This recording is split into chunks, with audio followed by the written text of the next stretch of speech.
Hi years, welcome to universal talkies.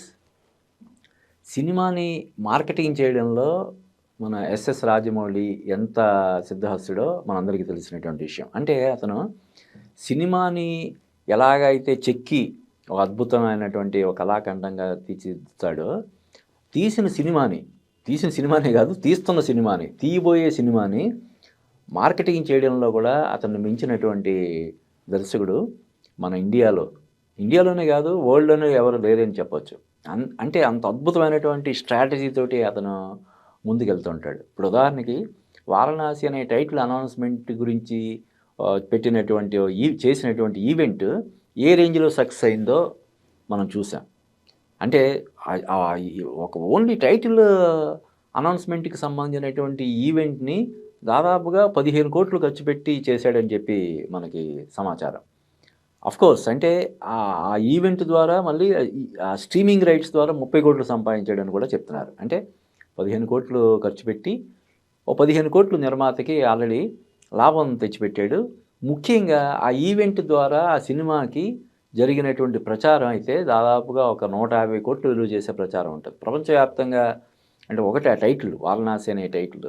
ముఖ్యంగా ఆ ఈవెంట్‌లో అతను అంటే ఇంటెన్షనల్‌గా చేశాడని మనం చెప్పకూడదు కానీ, ఏదైతే అతను ఒక చిన్న వ్యాఖ్య చేశాడో హనుమంతుడికి సంబంధించినటువంటి ఒక చిన్న వివాదాస్పదమైనటువంటి వ్యాఖ్య చేశాడో, దానివల్ల మొత్తం అంటే చాలా హిందూ సంఘాలు కేసులు పెట్టడం, విరుచుకుపడడం, హిందూవాదులంతా కూడా విరుచుకుపడడం, ఇలాగా అసలు ఒక నెల రోజుల పాటు సోషల్ మీడియాని షేక్ చేసేసింది అది. అలాగే ఆ సినిమా టైటిల్ ఎక్కడికో వెళ్ళిపోయింది. అంటే ముందు ఈ సినిమాకి 'వారణాసి' అనే టైటిల్ అని ఒక వారం 10 రోజుల ముందు బాలీవుడ్ మీడియాలో దానికి సంబంధించినటువంటి న్యూస్ వచ్చింది. అంటే వీళ్ళు ఈ టీమ్ నుంచి ఎవరో ఒకళ్ళు లీక్ చేస్తే తప్ప టైటిల్, పైగా 'వారణాసి' అనే టైటిల్ రాజమౌళి అటువంటి టైటిల్ పెడతాడని చెప్పి ఎవరు ఎక్స్‌పెక్ట్ చేయరు కదా! అందువల్ల ముందే వచ్చింది కాబట్టి ఈ టీమ్ నుంచే వచ్చి ఉంటదని అందరూ ఫిక్స్ అయ్యారు. ఇదే టైటిల్ అయ్యి ఉంటది అని చెప్పి అనుకున్నారు. కానీ లాస్ట్ మినిట్‌లో ఏమైనా మార్చుతాడా? అంటే ముందు ఒక ఫీలర్‌లాగా వదిలి ఆ ఫీడ్‌బ్యాక్ తీసుకొని మరీ అంత బాలేదంటే అని మార్చే అవకాశం ఉందా? ఎందుకంటే అప్పటికే 'గ్లోబ్ ట్రాటర్' అని చెప్పి ఒక టైటిల్ జనాల్లోకి వెళ్ళిపోయింది కాబట్టి 'గ్లోబ్ ట్రాటర్' పెడతారా? లేదా 'వారణాసి' అనే ఒక చర్చ జరిగింది. మొత్తానికి 'వారణాసి' అనే టైటిల్ ఖరారు చేసేశారు. అయితే మొన్నటి వరకు ఈ సినిమాకి సంబంధించినంత వరకు ఇది ఒక 1,100,00,00,000 బడ్జెట్ తోటి రూపొందుతుందని చెప్పి ఒక చర్చ, అదే ఒక వార్త అయితే చక్కర్లు కొడతా వచ్చింది. కానీ ఇప్పుడు ప్రియాంక చోప్రా, అందులో హీరోయిన్‌గా నటిస్తున్నటువంటి ప్రియాంక చోప్రా 'కపిల్ శర్మ' షోలో మొన్న పార్టిసిపేట్ చేసి అది 1,300,00,00,000 బడ్జెట్ అని చెప్పి అధికారికంగా అంటే ఇంచుమించుగా తన వైపు నుంచి ప్రకటించింది. 1,100,00,00,000 కాదు, 1,300,00,00,000 అని. అంటే యాక్చువల్‌గా 1,100కి 1,300కి ఎంత వ్యత్యాసం? 200,00,00,000. అంటే ఒక 20, 30 సినిమాలు తీసుకునేంత వ్యత్యాసం ఉంది. ఒక సినిమా 200,00,00,000 బడ్జెట్‌తో తీయడం అంటేనే చాలా అరుదైనటువంటి విషయం. అటువంటిది ఏకంగా 1,100 నుంచి 1,150 1200 కాకుండా 1,300,00,00,000 అని చెప్పి తను ప్రకటించింది. ఇప్పుడు ఆ సినిమా బడ్జెట్ 1,300,00,00,000 అని ఫిక్స్ అయిపోయారు. అంటే దీని వెనకాల కూడా వ్యూహం ఉంటదని చెప్పి నేను అనుకుంటున్నా. ఎందుకంటే ప్రియాంక చోప్రా తను ఏదో క్యాజువల్‌గా అది లేదు 1,300,00,00,000 బడ్జెట్ అని తను చెప్పలేదు, చెప్పకూడదు కూడా. వాళ్ళకి చాలా ఇవి ఉంటాయి ఆ సినిమాకి సంబంధించి. ఉదాహరణకి ఆ రోజు ఈవెంట్‌లో ఎవరు ఏది మాట్లాడాలి అన్నది ముందే ఫిక్స్ చేసినట్టుగా, డిసైడ్ చేసినట్టుగా ఎవరికి వాళ్ళు మాట్లాడాల్సినంత మాట్లాడారే కానీ, ఇంకెక్కడ ఒక్క ఇది కూడా అదనంగా పృథ్వీరాజ్ సుకుమార్ అని కావచ్చు, సినిమాటోగ్రాఫర్ పిఎస్ వినోద్ కావచ్చు, లేకపోతే ఆ సినిమాతో అసోసియేట్ అయిన వాళ్ళు ఎవ్వరు కూడా మధ్యలో కొంత డిస్టర్బెన్స్ వచ్చి మాట్లాడే అవకాశం ఉన్నా కూడా ఎక్కడ కీరవాణి కానీ, విజేంద్ర ప్రసాద్ కానీ, మరొకరు ఎవరైనా సరే వాళ్ళకి ఎంత అంటే ముందే ఇచ్చిన స్క్రిప్ట్‌ని జాగ్రత్తగా రిహార్సల్ చేసుకొని చెప్పినట్టుగా, మాట్లాడినట్టుగా మాట్లాడారే తప్ప అదనంగా అనవసరంగా ఒక్క మాట కూడా మాట్లాడలేదు.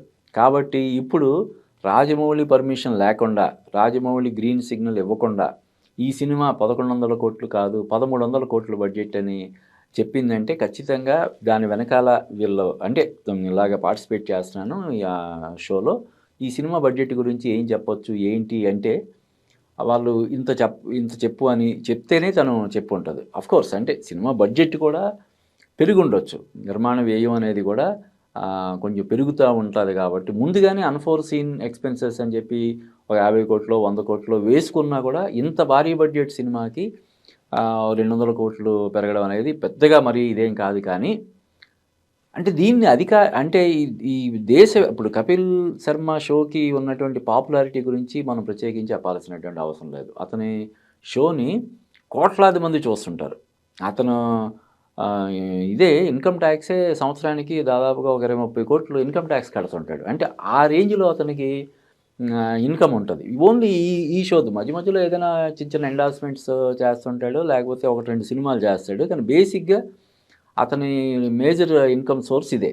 'కపిల్ శర్మ' షో అది most successful show in India, in the world అని కూడా చెప్పొచ్చు.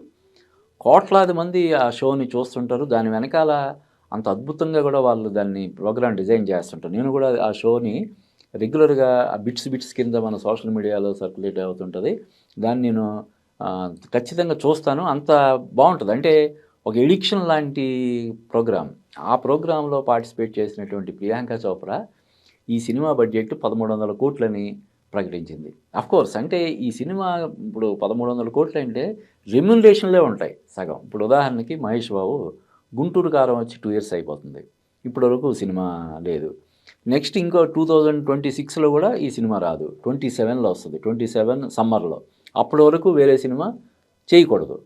ఒకవేళ అంటే ఏదైనా సబ్జెక్టులు వినడం మరోటి అని చే చే తప్ప సెట్స్ మీదకి వెళ్ళడానికి లేదు. ప్రీ ప్రొడక్షన్ వర్క్ ఏదైనా చేసుకోవచ్చు కానీ మహేష్ బాబు సెట్స్ మీదకి వెళ్ళడానికి లేని విధంగా వాళ్ళు ఒప్పందాలవి చేసుకొనుంటారు. అంటే మరి మహేష్ బాబు లాంటి ఒక సూపర్ స్టార్ 4 సంవత్సరాల పాటు ఈ సినిమాకి అంకితమైపోయాడంటే సంవత్సరానికి ఒక 100,00,00,000 యేసుకున్నా కూడా 400,00,00,000 మహేష్ బాబుకే ఉంటది కదా!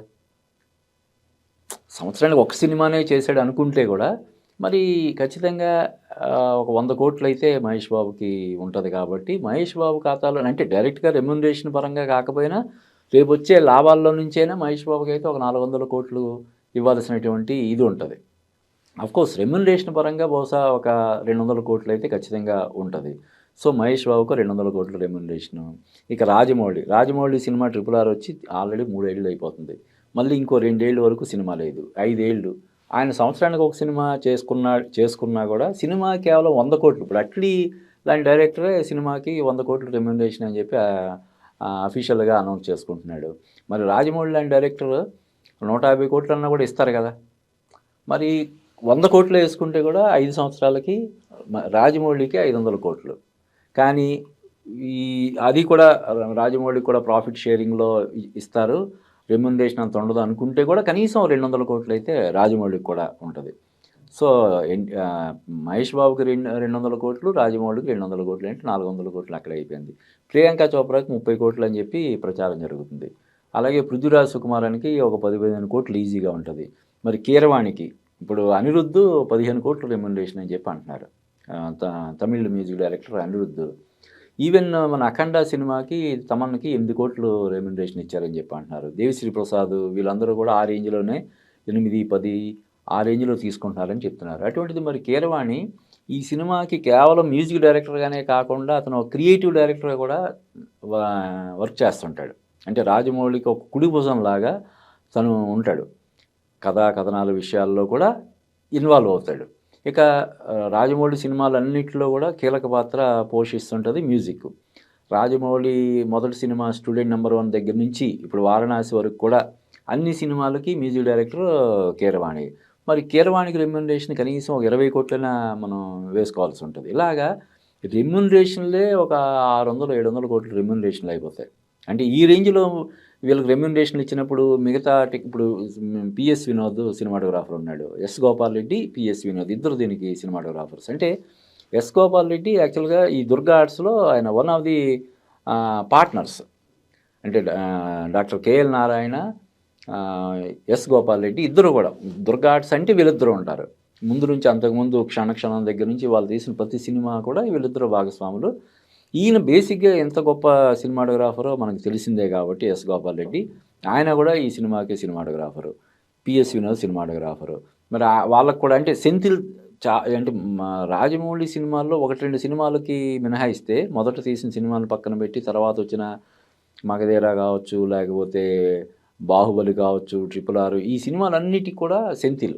ఎలాగైతే రాజమౌళికి కీరవాణి ఆస్థాన సంగీత దర్శకుడో, సెంథిల్ ఆస్థాన ఛాయాగ్రాహకుడిలాగా కానీ ఎందుకనో మొట్టమొదటిసారి ఈ సినిమాకి సెంథిల్ కాకుండా వేరే ఇప్పుడు 'పిఎస్ వినోద్' అనే సినిమాటోగ్రాఫర్ తోటి వాళ్ళు ముందుకు వెళ్తున్నారు. మరి ఆయనకు కూడా కోట్లనే ఉంటది. తక్కువలో తక్కువ ఒక 5, 6 కోట్ల పైనే ఆయనకి రెమ్యునరేషన్ ఉంటది. మరి మిగతా ఇంకా చాలామంది ఆర్టిస్టులు, చాలామంది టెక్నీషియన్లు వీళ్ళందరూ ఉంటారు కాబట్టి వాళ్ళకి కూడా ఆ రేంజ్‌లోనే పారితోషికాలు ఉంటాయి. అంటే పారితోషికాలే 600, 700 కోట్లంటే మేకింగ్‌కి అంటే ఈ మధ్య విజువల్ ఎఫెక్ట్స్‌కి ఎంత ఖర్చు పెడుతున్నారో గ్రాఫిక్స్‌కి మనం చూస్తూనే ఉన్నాము. కాబట్టి కనీసం తక్కువలో తక్కువ ఒక 200-300 కోట్లు గ్రాఫిక్స్‌కే ఉంటాయి. మిగతాది మేకింగ్‌కి. తర్వాత ఈ పబ్లిసిటీ పరంగా చూసుకుంటే అతను ఎలాగో జీరో బడ్జెట్ ప్లాన్ ఉంటది. అంటే ఎవరికీ ఒక రూపాయి ఒక యాడ్స్ కానీ, లేకపోతే మరొకటి కానీ ఖర్చు పెట్టకుండానే దానికి ప్రచారాన్ని ఎలా రాబట్టాలి అనే దాని మీద అతను పీహెచ్‌డీ చేసాడు. పబ్లిసిటీకి జీరో బడ్జెట్. పైగా ఇన్ ఫిల్మ్ బ్రాండింగ్ ద్వారా బోలెడంత దీనికి సమకూర్చుకునే అవకాశం ఉంది. ఇప్పుడు మొన్న జరిగిన ఈవెంట్ కూడా చాలా రియల్ ఎస్టేట్ కంపెనీలు, కొన్ని వేరే కంపెనీలు కూడా స్పాన్సర్స్‌గా వ్యవహరించాయి. కాబట్టి ఈ సినిమాలో ఓన్లీ ఇన్ ఫిల్మ్ బ్రాండింగ్ ద్వారానే ఒక 200, 300 కోట్లు సంపాదించి పెట్టినా కూడా ఆయన ఆశ్చర్యం లేదు. ఇకపోతే మన ఇండియన్ మార్కెట్ రోజు రోజుకి ఎలా పెరుగుతుందన్నది మనం చూస్తున్నాం. ఇప్పుడు 'దురంధర్' సినిమా కేవలం 3 వారాల్లో 1000 కోట్లు పైగా కలెక్ట్ చేసింది. కేవలం 3 వారాల్లో. కేవలం హిందీ వెర్షన్ తోటి. మరి రాజమౌళి సినిమా అంటే మన తెలుగులోనే అలవోకగా అంటే ఇప్పుడు సంక్రాంతికి వస్తున్నాం, గత ఏడాది వచ్చిన 'ఓజీ' ఈ 2 సినిమాలు 300 కోట్ల పైన కలెక్ట్ చేశాయని చెప్పి మనం చూడడం జరిగింది. అంటే ఒక్క తెలుగులోనే ఇంకా ఇది రావడానికి సంవత్సరంన్నర పడుతుంది కాబట్టి ఒక 400 కోట్లు తెలుగు నుంచే వచ్చేస్తాయి. ఇక హిందీలో ఆడియన్స్ కనెక్ట్ అయితే అక్కడ ఏ రేంజ్లో వసూలు చేస్తున్నాయి అన్నది మనం చూస్తున్నాం. 'యానిమల్' కానీ, 'పుష్ప' కానీ, 'దురంధర్' కానీ, 'కాంతార' కానీ. సో హిందీలో అలవోకగా ఒక 1000 కోట్లు హిందీలో వచ్చేస్తాయి. కానీ ఈ సినిమాని కేవలం ఇండియన్ ఆడియన్స్‌ని మాత్రమే దృష్టిలో పెట్టుకొని రాజమౌళి తీయటం లేదు. దీన్ని గ్లోబల్ ఆడియన్స్‌ని దృష్టిలో పెట్టుకొని ఆ టైటిల్ అన్నీ కూడా 'గ్లోబ్ ట్రాటర్' అని పెట్టింది కూడా దానికోసమే.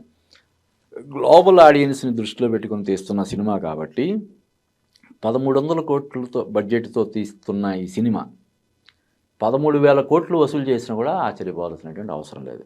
ఎందుకంటే మనం ఇందాక చెప్పుకున్నాం. ఇప్పుడు 4 ఏళ్లుగా ఇదే సినిమాకి అంకితమైపోయి ఉన్నటువంటి మహేష్ బాబుకి అందులో కనీసం ఒక 400-500 కోట్లైనా ఇవ్వాల్సినటువంటి బాధ్యత రాజమౌళికి ఉంటుంది. అలాగే రాజమౌళి కూడా సంవత్సరానికి ఒక 100 కోట్లు చొప్పున చూసుకున్నా కూడా 500-600 కోట్లు అతను తీసుకోవాల్సినటువంటి ఇది ఉంది. ఇంకా మిగతా వాళ్ళందరూ రెమ్యునరేషన్ తోటే తప్ప ప్రాఫిట్ షేరింగ్ ఉండదు కాబట్టి. అలాగే ప్రొడ్యూసర్ 1300 కోట్లు బడ్జెట్ అంటే ఉదాహరణకి ఇంట్రెస్ట్లు బ్యాంక్ వడ్డీ వేసుకున్నా కూడా, రూపాయి వడ్డీ వేసుకున్నా కూడా కోట్లు ఇంట్రెస్ట్లు అయిపోతాయి. కాబట్టి దీన్నంతటినీ వెనక్కి రాబట్టడం అనేది ఇప్పుడు రాజమౌళి ముందున్నటువంటి ఒక అతిపెద్ద టాస్క్ అన్నమాట. అయితే అతనికి ఇది మంచినీళ్ళ ప్రాయం లాంటి ఇది. అది పట్టేశాడు. ఎలాగా జనాల్లోకి తీసుకెళ్ళాలి, ఇన్ ఫిల్మ్ బ్రాండింగ్ ద్వారా ఎంత, ఓటీటీ ఎంత, మరొకటెంత అలాగే ఇంగ్లీష్‌లో ఇప్పుడు నాకు తెలిసి ఏ హాలీవుడ్ సినిమా కూడా విడుదల కానన్ని దేశాల్లో ఈ సినిమాని విడుదల చేసేందుకు రాజమౌళి సన్నాహాలు చేస్తున్నాడు. ఇప్పుడు 120 దేశాలు అంటున్నారు. ఇంకా సంవత్సరంన్నర ఉంది. ఆ 120 ఇంకొక 10-15 దేశాలు పెరిగినా కూడా ఆశ్చర్యం లేదు. అంటే ఒక్కొక్క దేశం నుంచి అంటే ఇప్పుడు చైనా లాంటి కంట్రీలో ఎక్కిందంటే అసలు మామూలుగా ఉండదు. మన దేశ జనాభాతో సరిసమానమైనటువంటి జనాభా కలిగినటువంటి జనాభా. అక్కడ చైనా కరెన్సీ మన రూపీ కంటే కూడా స్ట్రాంగ్గా ఉండే ఇది. ఇప్పుడు ఉదాహరణకి 'దంగల్' సినిమా ఇప్పటికి కూడా అన్బీటబుల్గా ఉందంటే కారణం చైనాలో విపరీతంగా కనెక్ట్ అవ్వడం, అక్కడ విపరీతంగా వసూలు చేయడం. దానివల్ల అది 2000 కోట్ల పైన కలెక్ట్ చేసి ఇప్పటికి కూడా నంబర్ 1 పొజిషన్లో ఉంది. అంటే 'బాహుబలి' ఇవన్నీ ఉన్నా కూడా ప్రపంచవ్యాప్తంగా అత్యధికంగా వసూలు చేసినటువంటి ఇండియన్ సినిమా అంటే ఇప్పటికీ 'దంగల్' ఇదే చెప్తున్నారు. అలాగా ఈ చైనాలో ఈ సినిమా ఎక్కిందంటే ఎలా ఉంటుంది? ఆల్రెడీ 'దంగల్' సినిమాకి ఓ 2000 కోట్లు వసూలు చేసినటువంటి ఇది ఉంది. అందువల్ల ఇంకో సంవత్సరంన్నర తర్వాత వచ్చే ఈ మా రాజమౌళి సినిమా డెఫినెట్‌గా 2000 కోట్ల పైనే వసూలు చేస్తది. మినిమమ్ 2000 కోట్లు 1300 కోట్లు బడ్జెట్ అంటే ఈ ఈ శాటిలైట్ అని, ఓటీటీ అని, ఇన్ఫిలిం బ్రాండింగ్ అని ఆటోమేటిక్‌గా ఒక 1000 కోట్లు వరకు ఆ రూపంలోనే వచ్చేస్తాయి. మిగతా 300, 400 కోట్లు ఉంటది. ఈ థియేట్రికల్ పరంగా వసూలు చేయాల్సినటువంటి టార్గెట్. అది చాలా ఒక మొదటి వారం రోజుల్లోనే వచ్చేసే ఇది ఉంటది. ఇప్పుడు మన తెలుగు సినిమా ఖ్యాతిని దేశవ్యాప్తం చేసినటువంటి రాజమౌళి ఇప్పుడు ఈ 'వారణాసి' సినిమాతోటి విశ్వవ్యాప్తం చేసేందుకు ఆయన సన్నాహాలు చేసుకుంటున్నాడని చెప్పక తప్పదు. దానికి బెస్ట్ ఎగ్జాంపుల్ ఏంటంటే ఈ సినిమా బడ్జెట్ ఇప్పుడు నిన్నటి వరకు ప్రచారంలో ఉన్నట్టు 1100 కోట్లు కాదు, 1300 కోట్లు అని చెప్పి ప్రియాంక చోప్రా ద్వారా చెప్పించడం ద్వారా ఈ సినిమాకి మరింత హైప్‌ని ఇప్పటి నుంచి క్రియేట్ చేశాడు.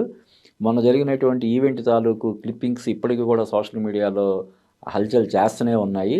తర్వాత ఇంకా బోలెడన్ని అప్డేట్స్ వస్తాయి. 2026 మొత్తం వదిలేసినా 2027 నుంచి మొదలుపెట్టినా కూడా దీనికి వరుసగా అప్డేట్స్ వస్తాయి. అంటే నభూతో నభవిష్యత్ అని అనలేము. ఎందుకంటే మళ్ళీ రాజమౌళియే దాన్ని మించిన సినిమా తీస్తాడు కాబట్టి. కానీ గతంలో never before in the history of Indian cinema అన్నట్టుగా ఈ 'వారణాసి' సినిమా తెరకెక్కుతుందని మాత్రం మనం ఖచ్చితంగా చెప్పొచ్చు.